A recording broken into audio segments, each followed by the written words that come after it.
Hey, what's going on, everybody?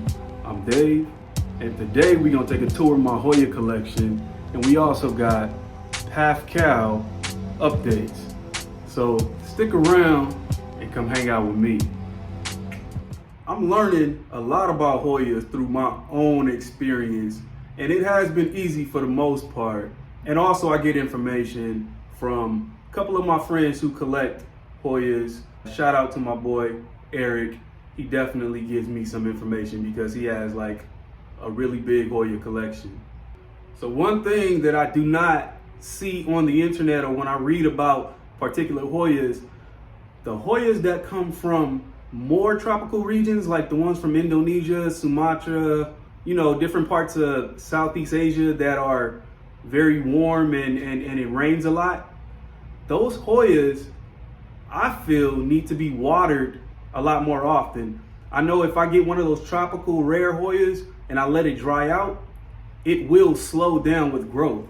So what I do with a lot of my Hoyas is, as soon as it's almost dried out, I go ahead and I water it again if it's one of the tropical Hoyas. And for me, they just keep growing because I water them a lot more frequently than what Google or other internet sources suggest. So that's just what I do, and it's been working well for me. So another thing that I recently found out is that my Hoyas look a lot better when grown under grow lights compared to the natural sun.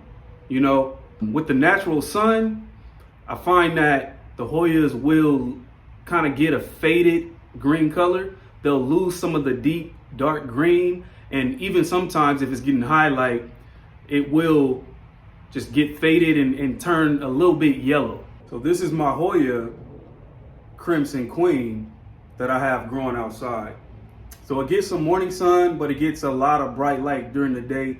And like I said, the natural sunlight, kind of made this Hoya a little bit lighter in color, as you can see. It's definitely still getting some pink new leaves, but overall, it is a lot lighter green than when I had it indoors,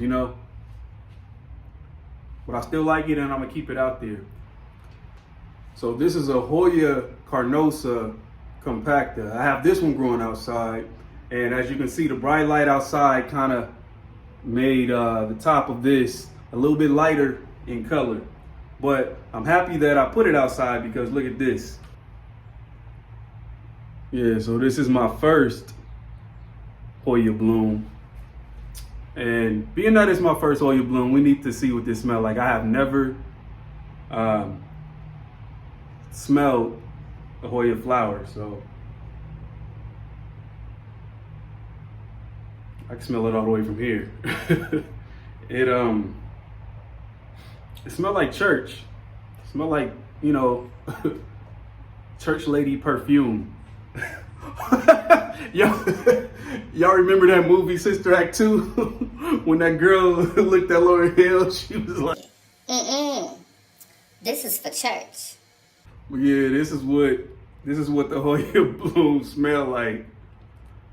So I'm gonna go ahead and put this one back outside because I don't know what kind of bugs is living in here. So I know that grow lights definitely bring out the coloration, the veining, and even the Hoyas that, get sun stress, that grow light will evenly sun stress that Hoya compared to the sun where it can get just sun stress in little spots, So speaking of grow lights, this living room is gonna get dark starting in the fall. I was concerned that my alocasia over here, my fig tree and my ethereum, they probably were gonna suffer, especially the alocasia. I was like, is the alocasia and the fiddle leaf fig, are they gonna drop leaves when it gets too dark here?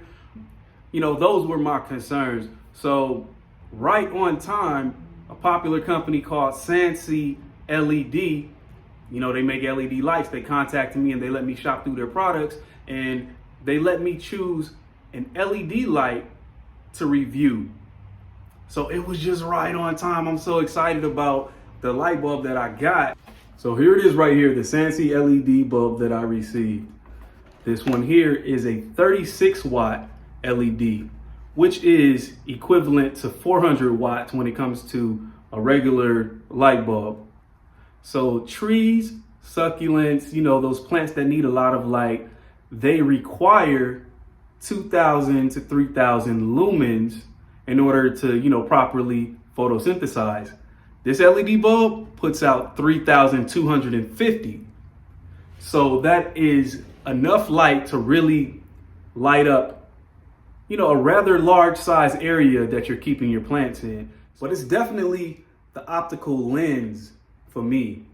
I'm very interested in that because, there's a lot of grow lights that just have the regular LED chip. This one actually has an optical lens over it so that it can, magnify and concentrate more light downward onto the plants so that even if some of the plants are being shaded by other leaves, it can get adequate light to photosynthesize. So I'm excited about this one, and I like the fact that it's white because when it's hanging up on the ceiling, my ceiling is white, so it's not a big distraction. After having this bulb for a couple of days and seeing what it's been doing for my alocasia over here, I definitely will be getting the slightly smaller 24 watt version to go in my plant room for this Hoya section that I'm working on. I feel like that type of light bulb will evenly sun stress some of my Hoyas that I want to have that particular look, I'm winning with this one and I'm glad that I got it. It does put out more of a white light and I am okay with that. So yeah, definitely check this out and check the link in my description for my discount code, my affiliate link, and shop SansiLED.com. I do recommend getting something like this. Let's take away all the limits on where we can put plants. So let me show you all of the Hoyas I have in my collection. Let's go. Okay, so these are the first two Hoya that I have to show you. First up, we have the Hoya Collection. This is a rather easy Hoya in my experience. One thing I learned about this one, it grows fast in high humidity. And these are one of the more tropical Hoyas that I do not let the soil dry completely out. And if it does, I won't let it stay dry for a long time. And that way I find that it grows more consistently. I learned a lot from this Hoya because I found out when I do let it go all the way dry, it will take a rest or it will stop growing for a while. That is what happened with these other cuttings right here. It's another cutting and the last cutting I have. These two were actually grown outdoors and it got dry outdoors, so it just stopped growing for me. But this is the little bit of sun stressing that the sunlight outside did to this plant. This one was kept indoors. So as you can see, the veining is a little bit more bold because it's not getting a lot of sunlight. These are a little bit faded. The green portion is just a little bit faded because of the sunlight in comparison to that one there. But this is Hoya Collection. This here is the Hoya macrophylla, also known as the dinner plate Hoya. I propagated it, obviously. Most of these Hoyas I propagated at some point, and all of this is new growth. This leaf, this leaf, this leaf, and that up there is all new growth. You can tell it's new growth because look how soft it is. It's not even hardened off like this one. So same thing, same care when it comes to this one. As soon as it's almost dry, I water it so that it can stay growing. This one grows quick for me if I keep it watered and I let it dry almost completely. And then, you know, I don't wait. I don't let it stay dry because it'll kind of pause, you know, and stop growing for a little bit. This is another cutting. And this was the one that I had in a window. I had this in a very sunny window and it lost some of the color. I actually don't mind it looking like this, but yeah, I think it'll be a lot more healthier if it was green. So let me tell y'all, let me know how y'all like these trellises that I made. I made these handmade. I found a better way to make these look a little bit more professional. I do like the rugged look of them, but I found a better way to make them. So I will be offering them on my Etsy shop when I come out with that pretty soon. I'm working on my logos and I'm trying to sort out my workload at work. And if everything is all good, I'll start my Etsy shop where I can sell, you know, some of my plants and some of my handmade items. So let me know if y'all feeling these.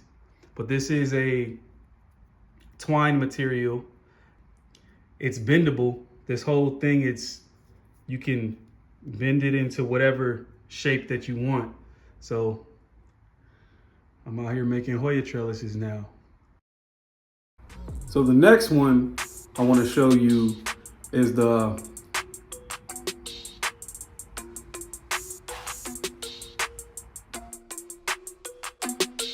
Hoya fishtail, swimming like a fishy. If I take a break, then let me know if you gon' miss me. But this be the easiest Hoya, that's why I go put it in Pafcal for ya.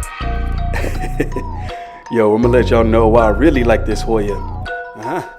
Cause this one's got no tendrils. It be taking up all of them minerals. Cascade down for them visuals. Propagation for residuals. So I think you all can clearly see that I do like this Hoya polyneura. This Hoya polyneura is native to the Himalaya mountains. It's like a mountain range in Asia that, you know, is in between China and India. You have countries along that mountain range like Bhutan, Nepal, and it gets pretty cold there. In the winter times, it drops down to the low 30s in the area where this plant comes from. And that is the reason why it was growing so fast during the winter time, because it's probably used to those, you know, mountain conditions. But yeah, I propagated this. I got this one last year, propagated it twice, sold a lot of cuttings. I made my little profit.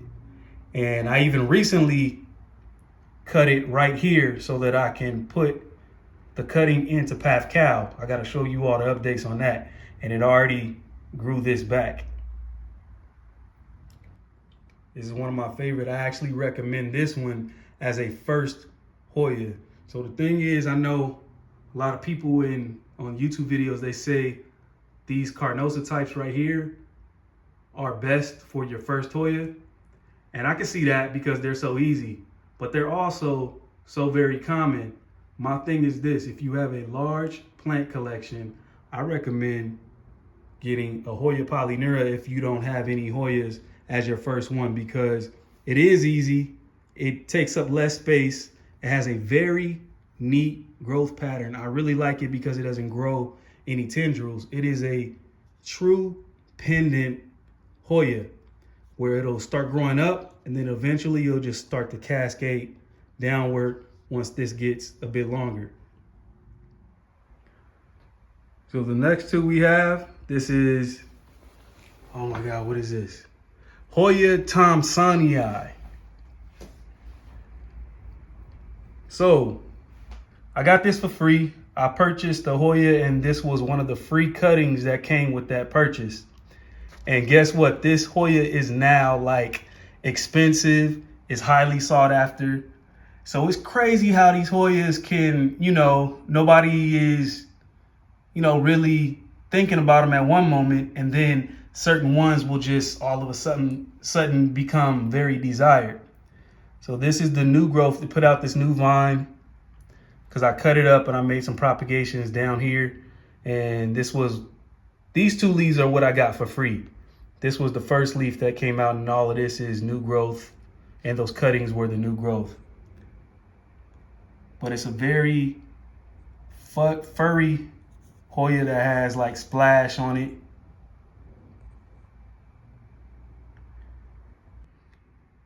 All right, next up we got the Hoya elliptica.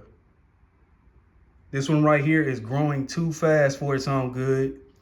Like all of these are new leaves. It had to put out about 12 to 13 new leaves because none of these are even hardened off yet because they're all new. And it's not even about to stop anytime soon, probably, with all of this tendrillage. Yeah, this Hoya I would say this is the fastest growing out of all the Hoyas that I have.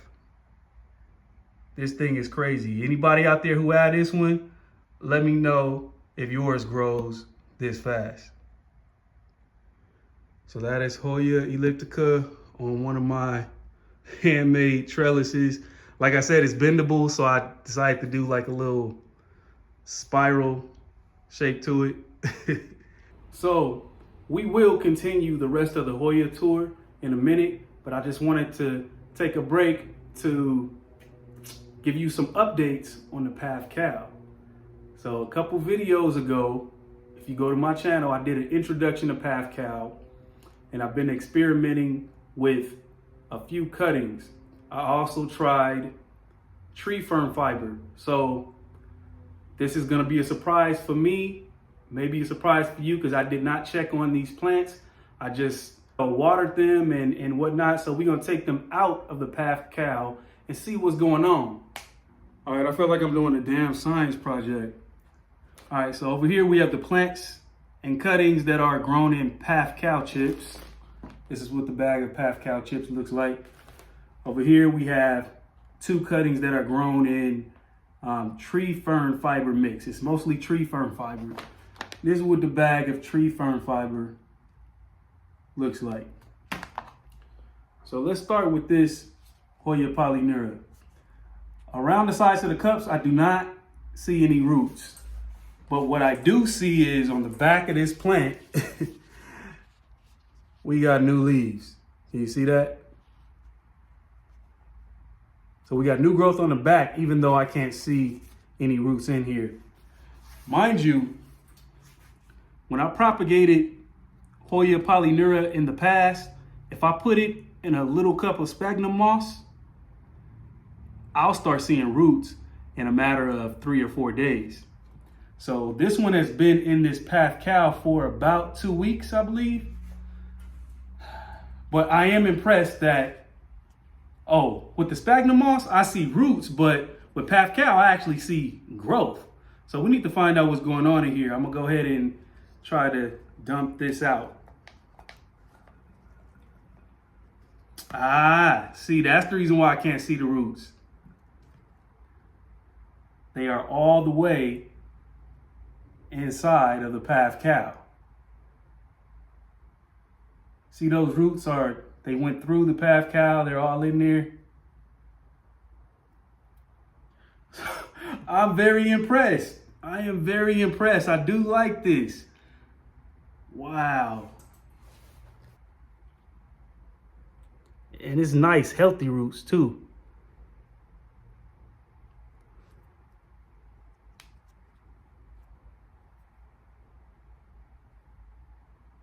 I don't know, it's looking like Pafcal is a big success. It's easy to just take this out and put it right back in there. I could just stick this right back in there, and then, this stuff is so clean and easy to work with. If I were to drop this on the floor, it's not gonna really roll away like rocks or anything. I could just scoop it right back up and put it in here. Next one is Anthurium clarinervium in the Pafcal.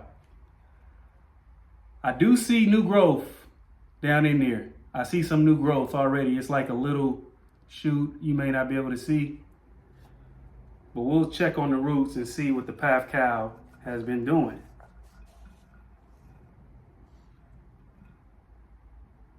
So as you can see on the back, the roots have attached to the Pafcal, and at the bottom, it attached to the Pafcal. So as you can see,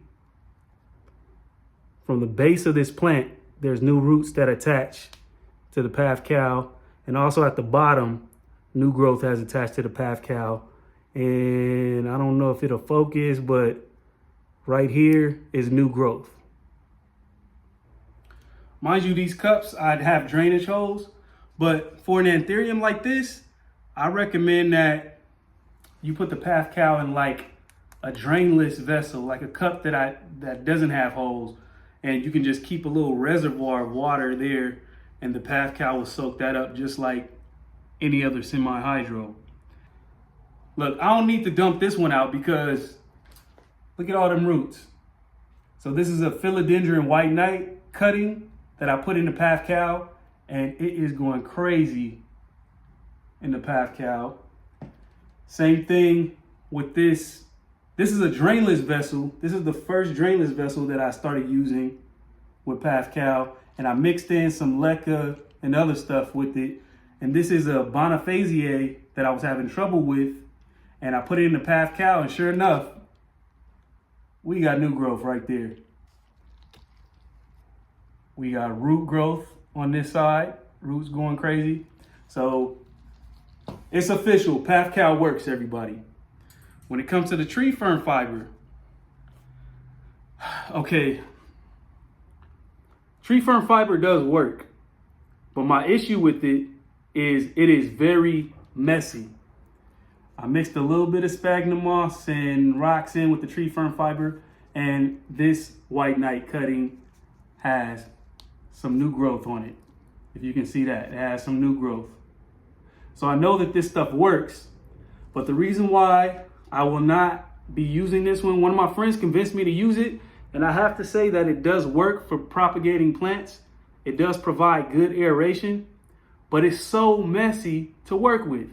If you spill some of this stuff on the floor, you can't even sweep it up. It's so fine, and it's like small, thin sticks.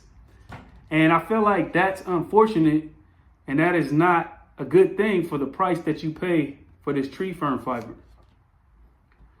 I used tree fern fiber for this philodendron splendid. You can see that.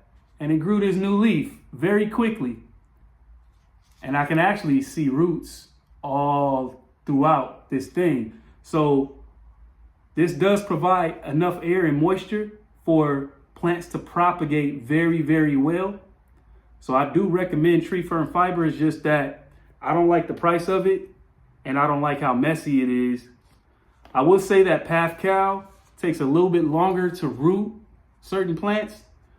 Well, actually, I ain't gonna even say it takes a little bit longer. It's just that you won't be able to see the roots, because these roots will just go inside that Pafcal, and they're very comfortable there. They won't go down the sides of the cup, or they won't go down the sides of a clear container as much as, you know, these other medias. Pafcal is it for me. I'll pay the money for it. It's official. So yep, I am a strong advocate for this Pafcal stuff. I recommend that you go ahead and get it. I feel like it really works well if you put it in a drainless vessel. So like if you go to Jasmina Lowe's channel, she does this whole drainless vessel setup with a lot of her plants. I feel like you can use Pafcal in that same way that she does it, where she puts leca at the bottom, and then the top of the way up, you can put something like Pafcal. And that's an easy way to make sure that your plant gets a lot of air, but it's still being able to suck up that moisture. Because this Pafcal, you can't overwater the roots with this Pafcal.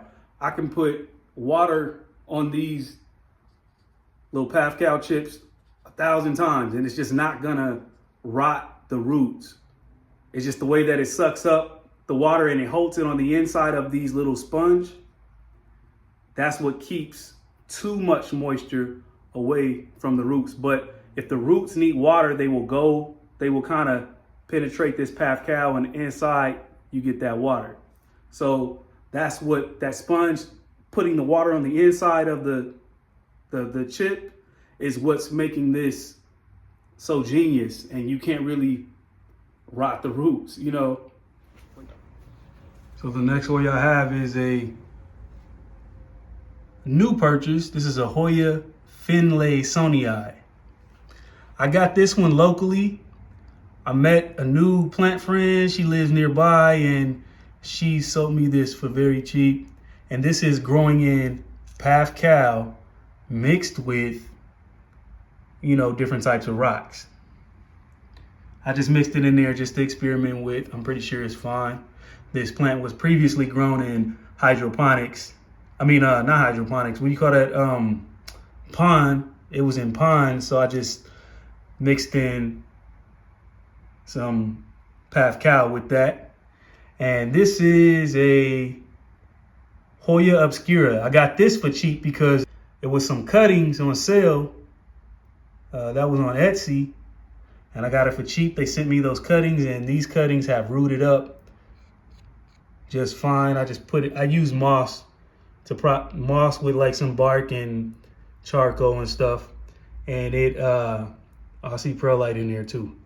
But yeah, these cuttings rooted up pretty fine. And this is one of the Hoyas that I really want to sun stress. Because if you don't know, the Hoya Sunrise, you know that the Sunrise, it gets very red. That Hoya Sunrise is actually a hybrid of this plant and some other plant. But the way that that Sunrise is able to get red, that comes from this Hoya Obscura, because this Hoya Obscura gets very red in nice light. So I'm gonna get this under one of the Sansi LED lights, and we're gonna get a nice even red on this plant once it grows out. And the next two we got is a Hoya Rap. This pot is about 5 different cuttings. I think 2 of the cuttings are the variegated Rap, and the other ones are just the normal ones. But they're doing fine and they're starting to grow. We're starting to get a little bit of trail action right here. This is new, so that's cool. So this one is the Hoya Chow Bang. I really like this one. I like the veining on it. I had this in my plant room, and I had it in the window where it was getting hit by the sun back when it was hot, and it got a little bit burnt.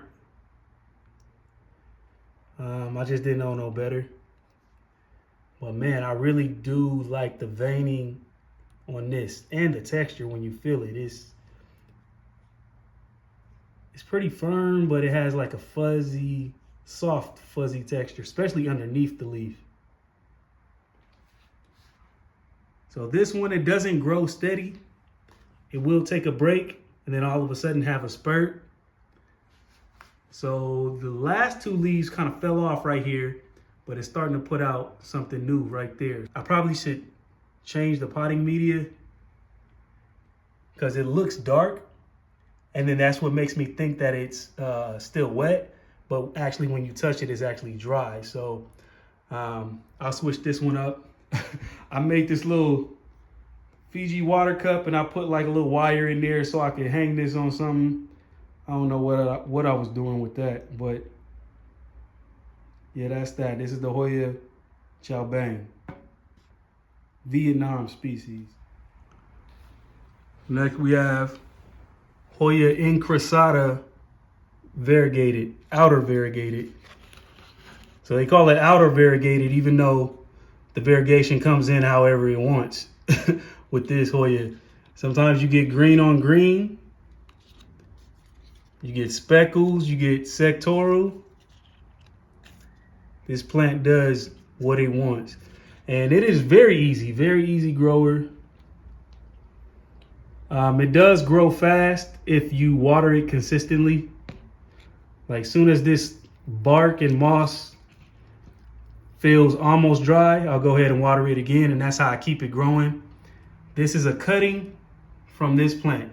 This cutting rooted up quick, and it pushed out these 2 new leaves in a short amount of time. And see right here, you can actually tell what kind of mix that I use for most of my Hoyas. I try to use cocoa chunks leca, moss.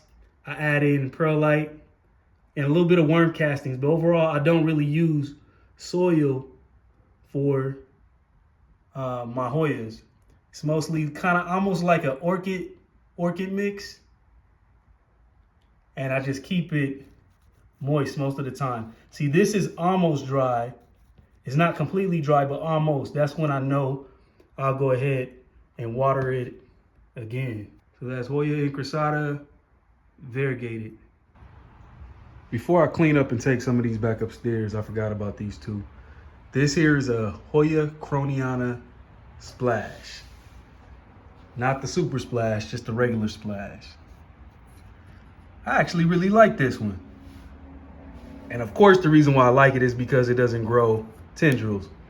It grows very steadily, and it has like a decent amount of splash on it to where I felt like I didn't need the super splash one, you know? So it looks pretty good on the trellis, you know? So once it covers up this trellis, I'll just let it trail down after that. So that's pretty cool. This one right here is the Hoya Botanica. I got this one for free. It was a free cutting with the purchase of another Hoya. But it actually sucks up a lot of water, just like the polyneura.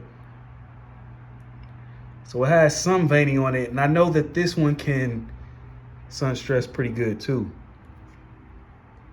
So it was only 2 leaves, and since what, March or February or March, it grew all of this. This is one of the ones that I haven't cut yet. So Hoya Botanica. Okay, so these last 3 Hoya right here, these are my bangers. These Hoyas are so fire to me. I really like these. Mind you, when I thought about doing this video, it made me want to buy some more Hoyas, so I did buy a couple more, and they are in the mail on the way. So let's get into these last 3 Hoyas right here. This right here is my Hoya Caudata Splash. Check out the splashing on this Hoya Caudata, aka Claudette. There's a new leaf right here. And it looks like this new leaf is gonna have, see how soft it is, it's gonna have a good amount of splash on it. Sometimes these new leaves come in like orange or peach.